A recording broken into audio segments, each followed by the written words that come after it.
Hello, my friends, my fellow Harmonauts. I am Sam Harrison, and welcome to the Harmony Garage. Today, I'm very excited to be joined by Michael Bramlage. Mike, two things. Number one, did I say your last name correctly? You got it right. Number two, I know your name is Michael. Can I refer to you as Mike, or should I stick with Michael? Either one.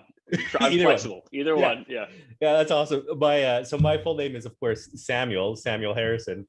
And when I was a kid, when I was growing up, my friends would call up. They'd be like, "Hey," because this was in the day you had to call to a house, and and people would pick up the phone, and sometimes it was my girlfriend's dad, and I was terrified. So my friends would call up and be like, "Hey, is Sam there?" And I kid you not, my dad would say, "We don't have a Sam that lives here." And so I have always been very cautious about the nicknames and everything.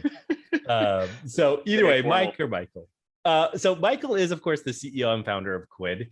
Quid is a digital collectible marketplace. It has over 325 brands to collect. It was started in 2015 and is one of the first businesses that pursue true ownership of digital collectibles. I guess you could call it the OG of digital collectibles.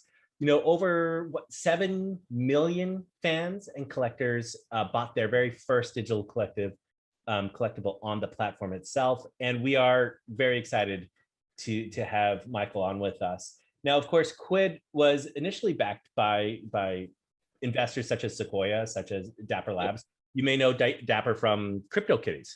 I mean, they're the guys who opened up the gates on this whole NFT marketplace. But of these 325 brands, we're talking about Marvel, right? We're talking about Rick and Morty, Bob's Burgers, Adventure Time, that tiny company. What was the name of it? Disney, I think, is also on your platform. And this is just, it's terrific. It's very, very awesome.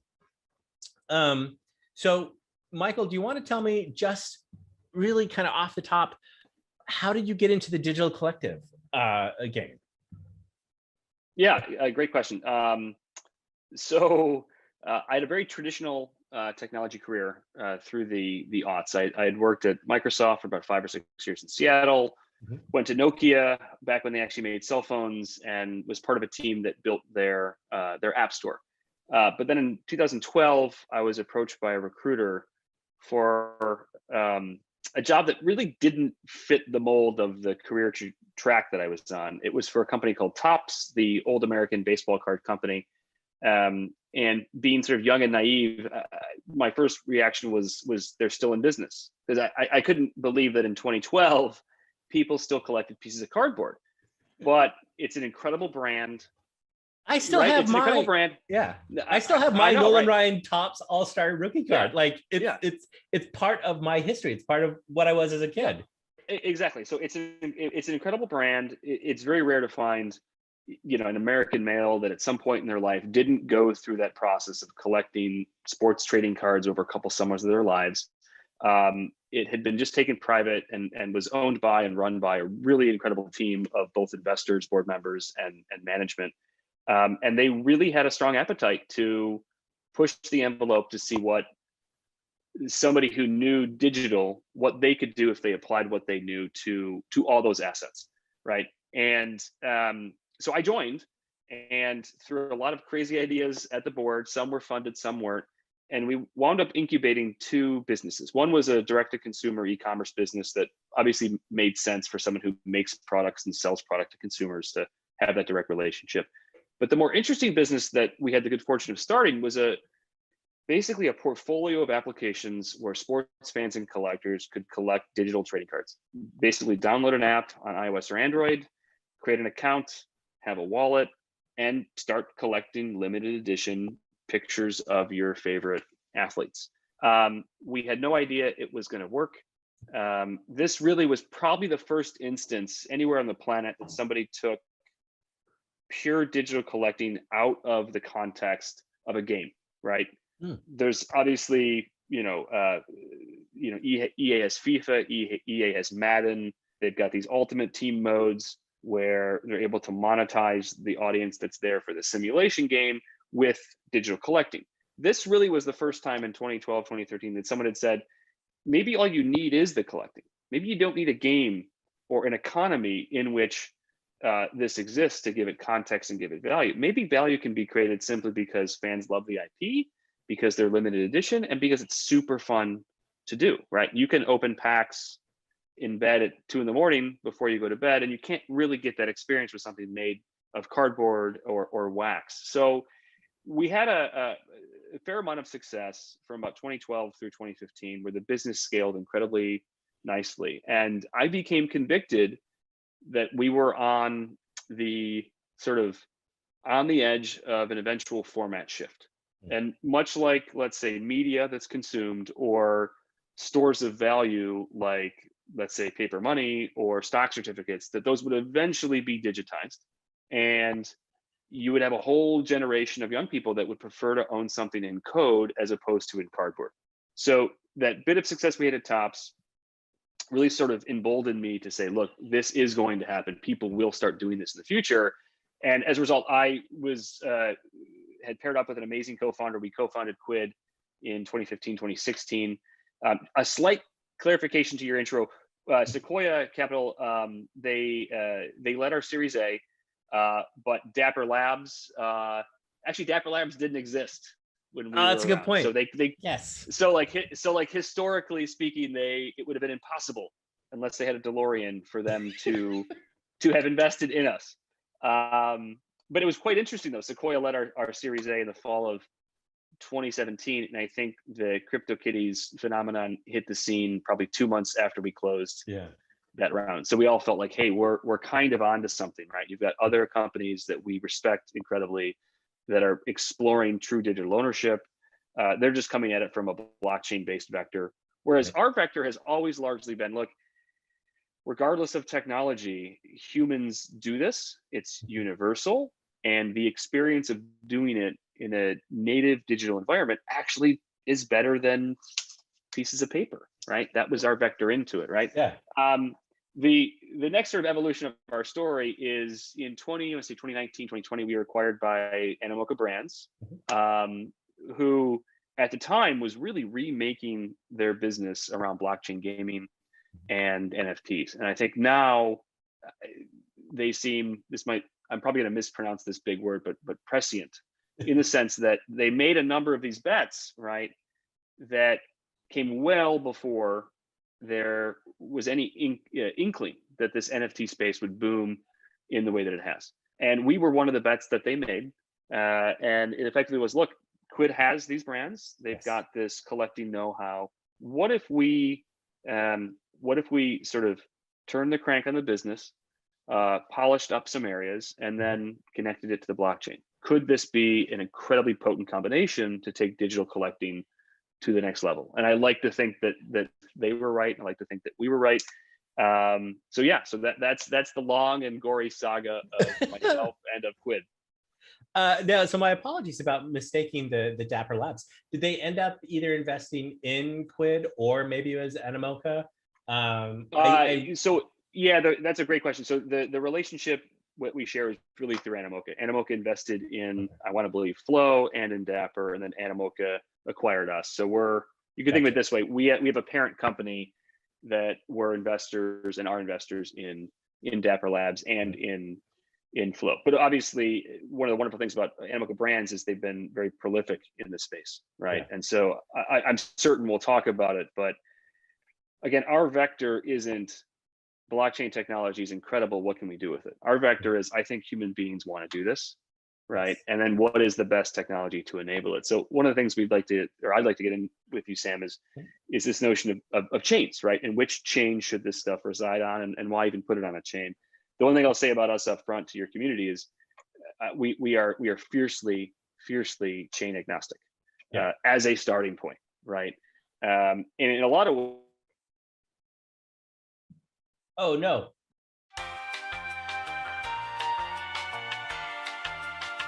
So I apologize to the audience because we just had one of those classic modern problems where the Zoom froze. Michael was in the middle of this fantastic explanation and discussion about being cross-chain and how important it is to be cross-chain agnostic, especially going into the future. So, Michael, you don't have to repeat everything you said, but I would like you to tell the audience, hey, this is what we're doing, and this is what our philosophy is when it comes to cross-chain. Yeah, I like to think my answer was so great that it broke the internet as we went through this. The gods of the internet said, no, you will not talk this level of truth. And so they will freeze you completely out. Exactly. No, so just to quickly summarize, it's in large part because our sort of vector into the space is more from the human psychology of it and the customer experience of it, and this sort of conviction that this is just going to happen, right? Somebody will convert this industry to a fully digital experience. Our view of chains is it's not a tribal one, it's not a religious one, it's a technical one. There's no doubt about that, but we largely view it as a it is like swapping out our database and swapping in both the decentralized database of somebody's chain plus its community plus its ecosystem, right? And in that world, we like to think, well, who are we ultimately to make that final decision, right? In large part, it should be the person that owns that digital collectible that at a minimum has a hand in determining to which chain it's going to go and where it might reside and what permanence actually means. So in large part, we, I think, get strength from being sort of agnostic. And I think it also opens up the opportunity to work with amazing communities and amazing technical solutions like Harmony, right? So obviously very, very pleased to be here and discuss that with you. Yeah. To reiterate, at the end of the day, I think it's going to be a multi-chain world, obviously. Every chain is going to have a little bit of specialty. We saw how Bitcoin and Ethereum split the market a little bit about who their audience was and what they did well.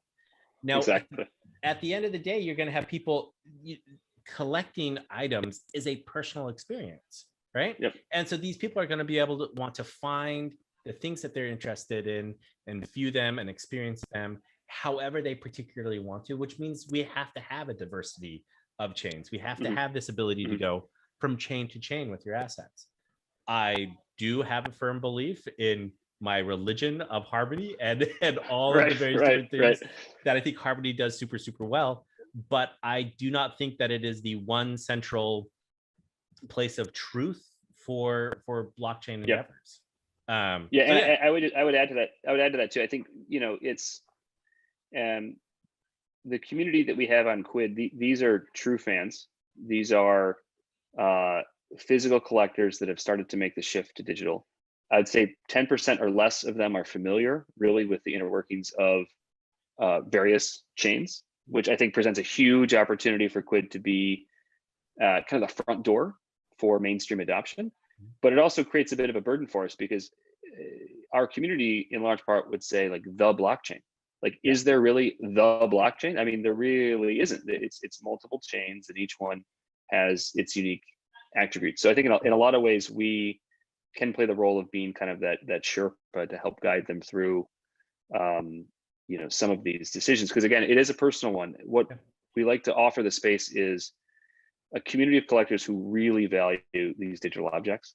Many of them will want to seek a chain where they get confidence that they can own it for 10 years, for 100 years, right? And so we just don't want to get that wrong. And that's in large part why I think we haven't been the first into this space, but I want to think that when we do it, as it relates to mass adoption, we'll be the best. So that actually leads in pretty well to kind of the purpose of this call. Our team over at Reddit and our community at Reddit sent out a call for questions to be asked of you and of Quid. And one of the first ones is this one from the user Sleeping Lab. Sleeping Lad, LAD, not LAB. Maybe I just want to go to a sleep lab because I'm tired and I want to take a rest.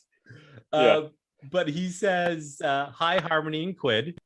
As a complete crypto noob, but a Quid veteran, how easy will it be for players who don't understand the crypto world to start fresh? So that's question one on this.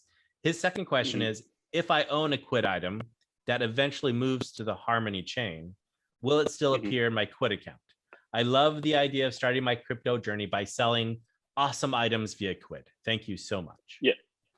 So I think I know this collector. He's been very supportive on Twitter, but it feels like this is like a plant we put in the audience. But I guess no. Thanks for the question, obviously, and thanks for any support that we can get from an OG collector.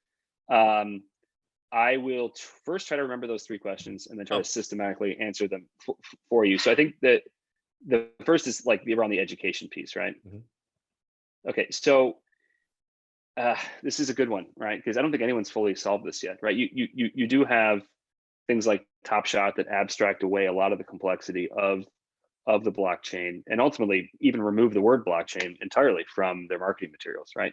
So you're starting to have everybody sort of wind up in a place where you kind of want to remove it from the application layer and make its interaction almost abstracted away. But that still doesn't answer the question of, well, how do you educate customers on what's happening, particularly when asset prices rise on these things and the emotional connection grows and you've had it for years? Like, you're going to want to educate them on what this, where it's stored and what it means. So our not so secret weapon on that really is to use metaphors. Coming from the world of physical collecting, there are things you do with owned collectibles that mean a lot to you. You get them authenticated, you get them graded, you get them insured. In some cases, beyond slabbing the card itself, you'll actually have it vaulted and you will store it off premise, right, in a secure, climate controlled environment, right, to preserve its awesomeness. Those are metaphors that collectors know. Those are services and experiences that current collectors know. And I think what we can do is essentially position what it means to mint something on chain in those same terms, right? This is why you'd want to do it, and this is the value add that you get from it. So we will never probably talk in bits and bytes. We might talk about things like transaction per second and scalability. We will certainly talk about things like permanence. But ultimately, our approach there is to really wrap everything up in a nice metaphor that feels a lot like how you might engage with the object in the physical world. And it's not dissimilar from the technology industry as a whole, right? Like, when media was first digitized, everything was like skeuomorphic, right? We still call the desktop on your computer a desktop, right? Because it was meant to resemble your desktop with paper files in paper folders on top of it, right? So I think metaphors work incredibly well, and that's really just our not so secret weapon. So that was question 1. Could you remind me of question 2 from Mr. Sleeping Lad? If they own a Quid item, yes, and that Quid item moves onto the Harmony chain, will the Quid item still show up in his Quid account? Yes. There's a kind of an inclination to be like, you say no, and therefore the choice of minting is even more of a dramatic one, right? But what we don't want to do is force that on anybody. So we're working hard to ensure that our application layer can effectively subscribe to items that are stored with us and that are also associated with your crypto wallet on a particular chain. So imagine having one universal sort of digital binder that the sort of storage location, its chain is just part of the item that you have, right? But it all can be basically absorbed in your collection, because it is really true though. Like, you can own, let's just put it this way, you can own, and this is not me by any means, but you can be a high-end art collector and it's still your collection and you still own it, but some you've lent out to a museum, some are displayed in your home, and some are in long-term storage. It doesn't mean it's not yours, right? It's still yours. It just happens to reside in different locations. So our objective really here is to remain an application layer that can still basically absorb those things, even if on the back end they don't exist centrally stored with us. Gotcha. Third question, Sam, I apologize. What was the third question from? I'm trying to see if there's a third question in there. He's excited about starting his crypto journey. It seems like it's going to be pretty straightforward to start fresh in the crypto world. Yep. And he makes sure that he knows where it is. Now, I love, this concept of being able to have your binder. You and I talked just briefly about the fact, like, I still have my Nolan Ryan Topps All-Star rookie card from when I was collecting cards when I was a kid, but I have I have them all in an old Trapper Keeper with a Lamborghini on the front with a Velcro flap on it. And it's not with just a jet shooting missiles or something. Yeah, exactly. I mean, welcome yeah, to what was it, 1989 or so? yeah, That exactly, Trapper Keepers were exactly. huge. But I had not just my Tops cards in there. I also had, was it Fleer? I think was a competitor at the time, and some of the more pricier or fancier cards beyond just the standard cardboard ones. But they were all in the same binder. So I knew that if I wanted to go look at my collection, if I wanted to pull them out, and I would play baseball games with them. So I like put the pitcher on the pitcher's mound. And anyway, yep. I knew exactly where to find them all. And I think that idea is one of the ones that you're talking about, which I think is brilliant, because one of the core problems, the core stumbling blocks right now for the blockchain industry across the board is the on-ramp process is so complicated. It's not the right word, because it's not complicated. It's just, there's a lot of friction. We're working on solving that at Harmony with our One Wallet. And so having, solutions like you and partners like you would also be helpful. Do you mind if I jump into go ahead. Not at all, but just to piggyback on that question, or sorry, that statement, I completely agree. It's a combination though, and I want to stress some I don't know, discipline or some caution here with this. I think largely post CryptoKitties, the argument was there are millions of people beating down the door that want to own one of these things. They just can't get through this incredibly difficult onboarding process. And so the only solve here is let's make things technically more efficient. I think that's a convenient answer, to be honest. It's a mix of pain and pleasure, right? We have to minimize the pain to get in, but we also have to maximize the pleasure once you do actually get in, right? So you got to have just a killer experience, something that people want to engage in, where they're willing to crawl through a desert, laden with broken glass. But for us, I think really what we're working on and what we're about to, I think, fully realize is, I believe we can be the first company that can get an NFT in the hands of a fan or collector in 60 seconds or less, without that person having a crypto wallet, without that person having cryptocurrency, without that person potentially even having a credit card. So you could argue, hey, well, it's not really an NFT at that point, like, and that's fine. But if it can be minted into an NFT at a later date, really, what's the difference? So again, I think mass adoption obviously has to reduce friction and has to maximize the pleasure once that friction's overcome. But again, I think our vector into this, having originated in being off-chain, is a big advantage for us, and what makes, I think, this partnership also even more exciting. Excellent point about the partnership. The next question from our AMA is from the user Ergo Neuro. What sticks out to you about the Harmony project when reflecting who to adopt partnerships with in such a broad and vast blockchain space? He gave a little bit of color to this. He would find it insightful if you care to elaborate on your own sentiment about Harmony and how it complements with what you're doing over at Quid. So my better half in the Quid engineering team, he can speak to what I would consider like the technical bake-off, right? I could talk a lot about like sharding and transactions per second and gas fees and all that. That's really for my better half to speak to you guys about in a later sort of a later engagement. For me, it's a lot about the community. In fact, I want to steal away as many community managers that exist on Harmony and bring them into Quid, because that's been my first impression and my best impression of Harmony is the fervent community that has supported the chain from its earliest days and that want to see it succeed, and that I think to us represent a community of native crypto people that are very eager to receive these NFTs. Right. So it really is the fervor of the community that gets me most excited. And it also basically gives me a much higher probability of success with the partnership overall, right? Like we are very confident that when we bring NFTs, more than just the Atari drops that we did a couple of weeks ago, that when we bring even more to the Harmony community, that they'll be well received. Yeah. Well, it's one of the things I love about Harmony too, the community, because it is so much about community and about engaging in an open project that you enjoy the people you're working with. I think it's terrific. Yep. And it actually brings up another really interesting point, because you just mentioned the fact that we did those Atari NFTs just a few weeks ago.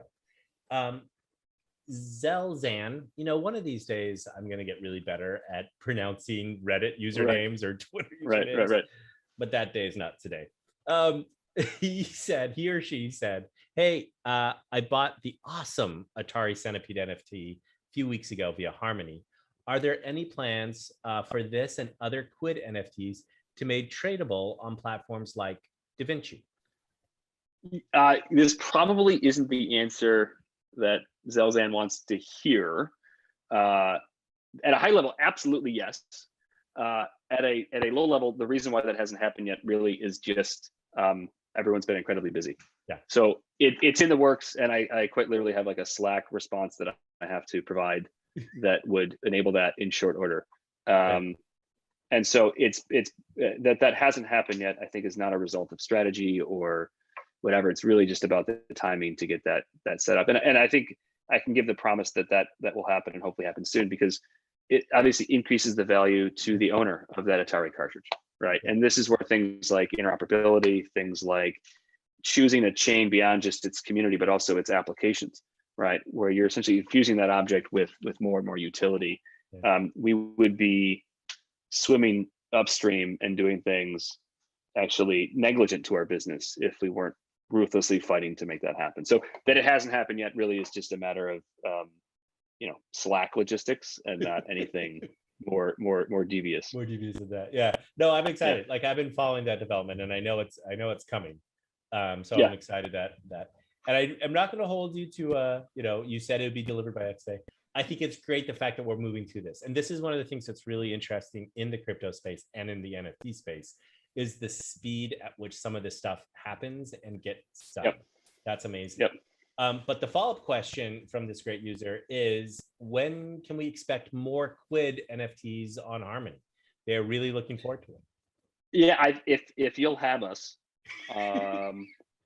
I think by end of June of this year. So we've got I don't like overusing this word, a drop, right? We've got some inventory.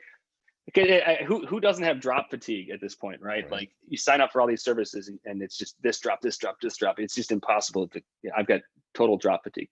But we do have some inventory carved out that I think will be unique, will be special. I think will be a really, really good fit for Harmony, and a way to even push DaVinci forward. And again, maybe this is just one of these things that's clogged in Slack, but we've got something circled for the end of June, and we'd be thrilled by the opportunity to do a second drop with Harmony. You can call it a drop. It doesn't need to be with quotes. I do acknowledge that we are, we drop albums and we airdrop tokens and everything's a drop. But honestly, at the end of the day, you are providing a great product that literally will drop in the laps of the community. And so I think it's terrific. So let me kind of step up a little bit and say, okay, we're talking about the crypto space. We're talking about NFTs. Let's jump to another question from actually one of our moderators, Rock the Blockchain, who is fantastic and does a lot of work on behalf of Harmony. He asks whether or not, thinking about product market fit, thinking about the NFT marketplace, do you think that Quid has any unique ways or any unique visions to use the brands that you have access to in the NFT space in a way that was not previously available? Is there kind of a evolutionary or a revolutionary or a visionary move to take your 325 brands of some great IP and really push the NFT space? That's a fantastic question. We ultimately, though, are not very good at hype. We're not, we're more realists than anything. We love the promise of NFTs in terms of things like interoperability, but at the same time too, like, let's be honest, like, maybe you can surface the ownership record of the token in various applications or in explorers and stuff, but can you really like play the item and have it come to life in your metaverse? It's a fantastic promise, right? But like the industry as a whole needs to work a lot harder on making that happen, as opposed to just saying it might happen in the future, right? So I'm very cautious about saying like, hey, you know what, you mint your Quid item on chain and all of a sudden you can display it in this metaverse. Theoretically, is that possible? Yes, but should the industry work a hell of a lot harder to make that a reality and not a promise? Absolutely. So I don't want to get out over my skis on promising that. I think the one thing that you might see in short order with some drops coming up is the medium itself, right? So independent of this interoperability notion and like, hey, I can take it everywhere I want to go, which again, we got to make faster progress on to get there to really deliver.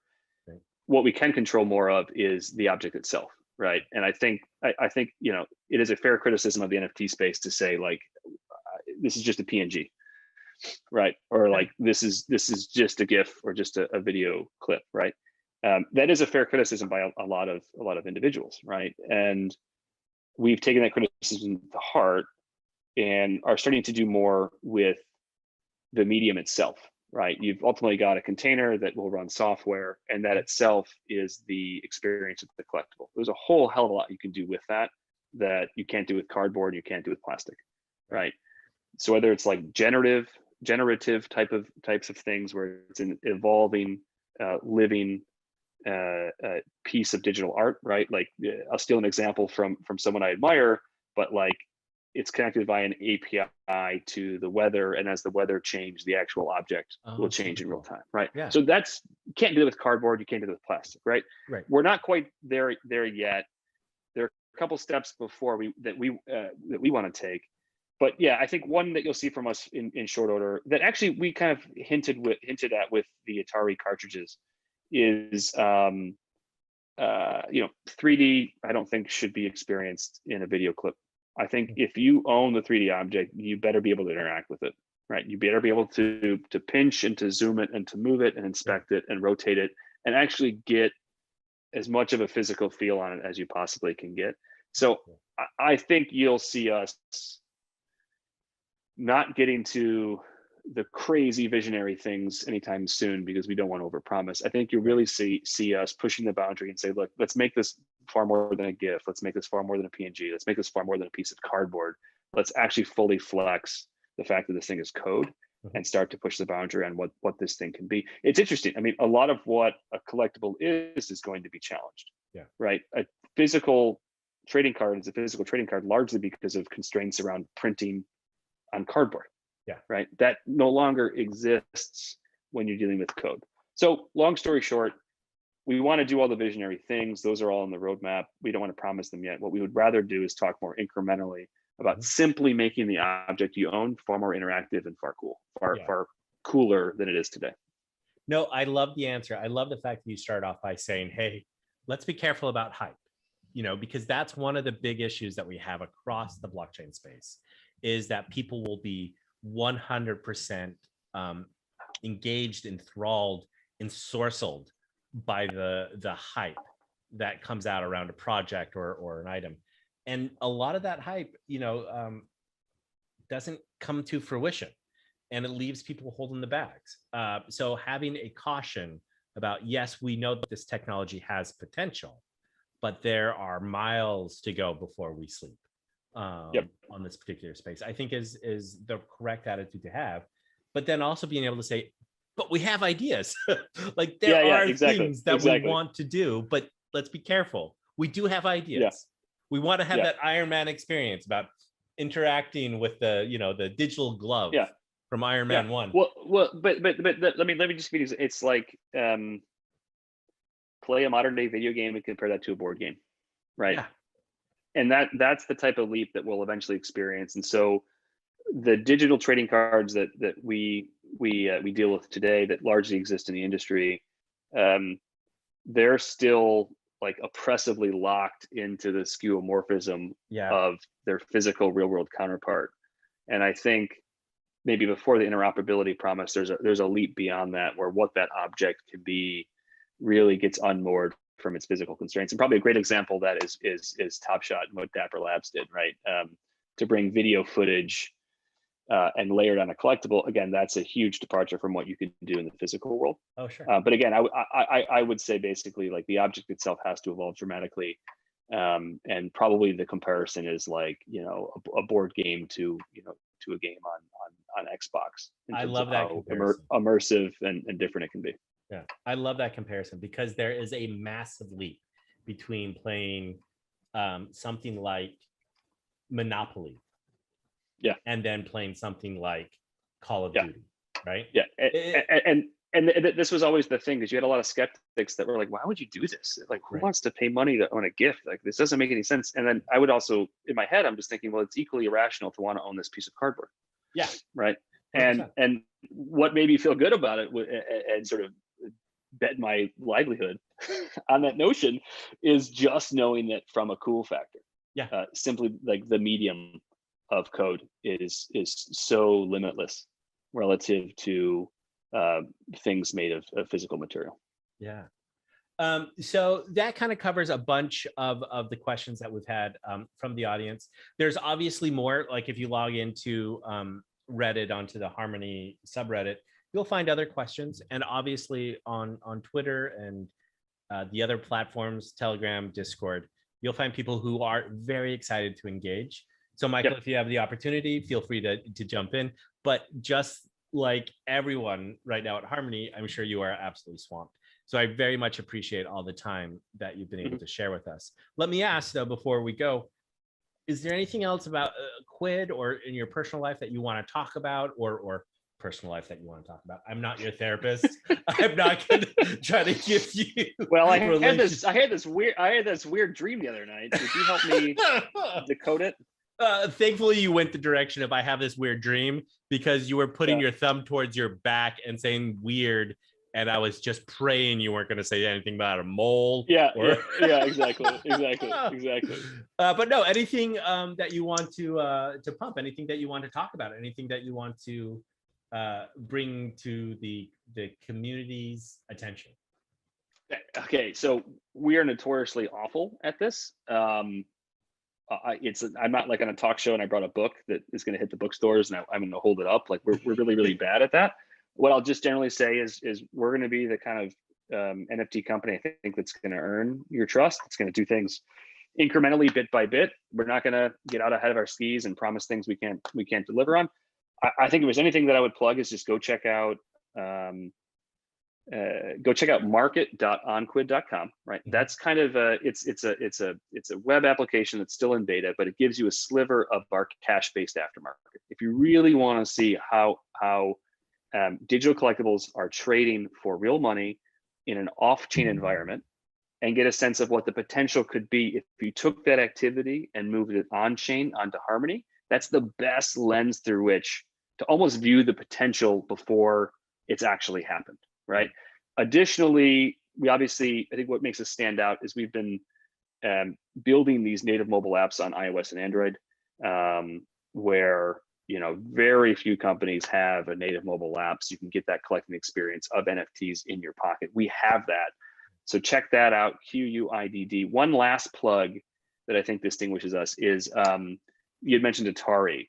This thing just happened today that was so cool. We just sold I think a 1 of 1 or like a 1 of 3 digital trading card from the Atari license, featuring the one of the lead programmers and designers on Centipede. Her name is Donna Bailey. She worked at Atari in the late 70s and early 80s. And it's literally like her rookie card.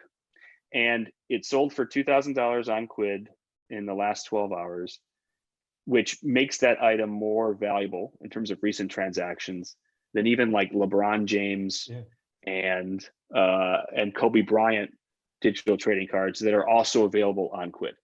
And so it's a weird environment, but it's like we've got a rookie card from an iconic video game legend who built a game that's 40 years old.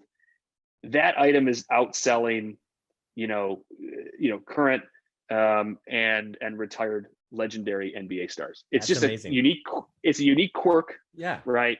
But that's kind of the other thing too that I want to say is this medium opens up the opportunity to explore different fandoms and different IP that would never find their way onto the store shelves of Target or Walmart because of supply chain and distribution constraints. Because it's digital, you can move fast. And I think what you can do is you can actually find niche communities that love random stuff. And I love the fact too that based on sales like that, we can say, hey, why as a society aren't we putting the video game programmers, right, on a pedestal in the same way we put athletes on a pedestal? So not to make any grand cultural, observations here, but check us out on the web, check us out in our apps, and I think you'll find a really interesting cash-based buy-sell aftermarket of these digital collectibles where interesting quirks like that jump out, where Donna Bailey can best Kobe Bryant, and it's just fun to look at. So check it out. Well, first off, are you setting up a nice one-on-one between Donna and Kobe? Is that your? I wish. R.I.P. Maybe LeBron. Mamba's no longer with us, but but it is one more thing to plug in. I know we're running short on time. I talked about how in this format, working with code versus working with paper or plastic, you can do things that haven't been imagined yet, right? We're utterly eager to explore that. The thing that Atari and Donna Bailey exposes relative to the officially licensed NBA trading cards on Quid is maybe the real world doesn't have it right?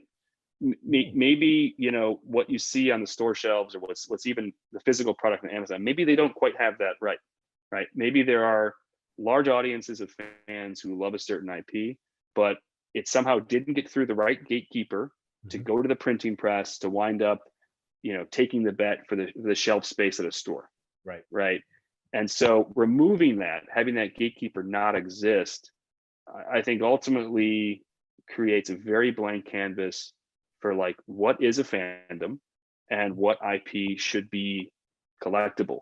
Like we all love Star Wars, but maybe there's other things out there that are smaller that in aggregate are actually bigger than that.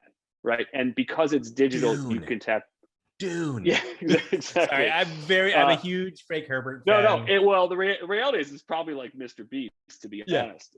But in any event, I think that's the other cool piece too, and that's what makes me long term so bullish on this space. We are already beyond will real people pay real money to own these things? We've proven that, and that's incredibly exciting. And we're ending the period where digital collectibles just kind of like map to the physical world. We're now in the next era where we're going to be reimagining that physical world, leaving it in its dust because of all these advantages we have with the digital format. I think that's brilliant. I think that is excellent. I have enjoyed our conversation. Like this has been really good. We've had some good back and forth. I think that you have a lot of really smart ideas about where this is going, and also the right perspective, which is saying, hey, this is all, it needs to be built. It isn't built yet, but there is potential there. There is gold in them dar hills, but we got to dig it out. We have to put the hard work in to make it happen. So I like that. And I love the analogy. I absolutely love the analogy between board games and video games, because that is so apt for what's happening right now with the NFT space. And, like we say over here at Harmony, we're really at day one. We are really at the very beginning stages of this whole thing. Michael, again, thank you so much for your time. The Reddit community is thrilled to be able to ask you questions and get some really good answers. We love what you're doing on Quid. I'm very excited for the next drop of the Atari things. Oh, and I think I shared the photo with you. I found a piece of artwork at a local hotel that had nothing but Atari cartridges up on the wall. It was super cool. Exactly. Yeah. It was very fun. Now, imagine that 30 years from now, where what's on display are these digital Atari cartridges, right? Yes. And they're spinning and moving, and that becomes the vintage collectible from 30 years ago. So yeah, I love it. That's the next step. That's the next step. All right. Well, ladies and gentlemen, thank you again to Michael. Thank you to Quid and the team over there at Reddit to help pull this together. My name is Sam Harrison, head of ecosystem growth for Harmony, and thank you for visiting the garage. Michael, do you want any final words to sign off? Just a sincere thank you to you, Sam, and to the Harmony community. The community is one of, if not the best I've seen as we've gone sort of chain to chain, and we are more than thrilled to be working with you now and for years to come. So thank you. Perfect. Thank you so much. Goodbye, everybody.